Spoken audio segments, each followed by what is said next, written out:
हाँ जी, ये है प्रश्नावली 4.1 एनसीईआरटी क्लास 10th का ये क्वेश्चन है। क्वेश्चन नंबर 2 का फर्स्ट हम कर चुके हैं लास्ट वीडियो में। अब देखिए सेकंड क्वेश्चन। सेकंड क्वेश्चन में हमें क्या पूछा है कि दो क्रमागत धनात्मक पूर्णांकों का गुणनफल 306 है, तो हमें पूर्णांकों को ज्ञात करना है। इसका मतलब आपको जो वेरिएबल माना है उसको मानना है, उसको क्या करना, पूर्णांक को मानना है। ठीक है, तो हम पूर्णांक को वेरिएबल मानेंगे x। ठीक है, अच्छा इसमें एक टर्म और दी हुई है, एक है कि दो क्रमागत धनात्मक पूर्णांक। दो क्रमागत, जैसे इसके शब्द से ही पता चल रहा है कि क्रमागत मतलब क्रम से मतलब होता है जैसे 4 5 6 7, मतलब एक साथ जो नंबर होते हैं उनको बोलते हैं हम क्रमागत धनात्मक पूर्णांक। और धनात्मक पूर्णांक का मतलब है हमको पूर्णांक लेने हैं, और वो भी कौन से लेने हैं, पॉजिटिव लेने हैं, धनात्मक लेने हैं। ठीक है, तो देखिए सबसे पहले हम इसको क्या करेंगे, माना छोटा धनात्मक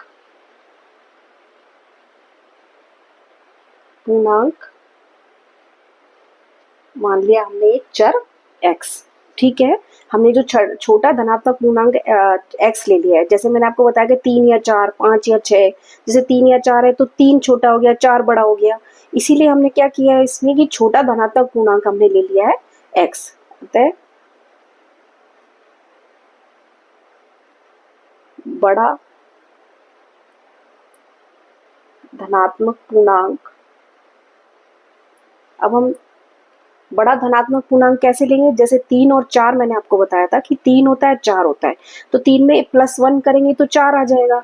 इसी तरीके से, या कोई भी और भी डिजिट आप ले लीजिए, जैसे 16 या 17 ले लीजिए, तो 16 + 1 क्या होता है, 17 होता है। इसी तरीके से अब क्या करना है, हमने छोटा धनात्मक पूर्णांक जब हमने x माना है, तो बड़ा धनात्मक पूर्णांक हमारे पास आएगा x + 1। ठीक है, आया आपको समझ में।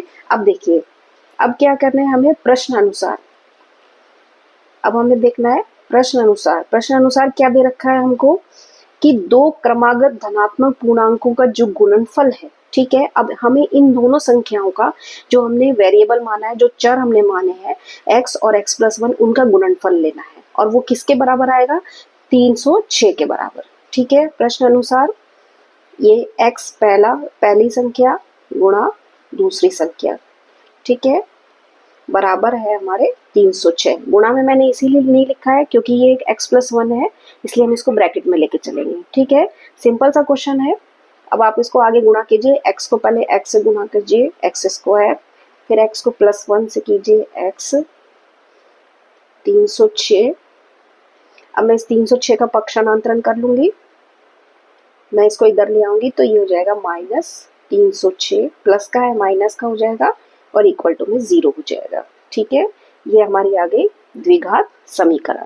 ठीक है, एक द्विघात समीकरण के रूप में हमें निरूपित करना था, तो हमने द्विघात समीकरण में हमने चेंज कर लिया। द्विघात समीकरण का मतलब होता है जिसकी मैक्सिमम घात 2 हो और इक्वल टू में 0 हो, उसको हम बोलते हैं द्विघात समीकरण। ठीक है, तो आया आपको समझ में। सिर्फ छोटा मानना है, बड़ा x + 1 हो जाएगा, और फिर प्रश्न के अनुसार उनका गुणनफल अपने को किसके बराबर करना है, 306 के बराबर करना है। ठीक है, आया आपको समझ में। सिंपल सा क्वेश्चन है, कोई ज़्यादा डिफिकल्ट नहीं है। Okay, thank you.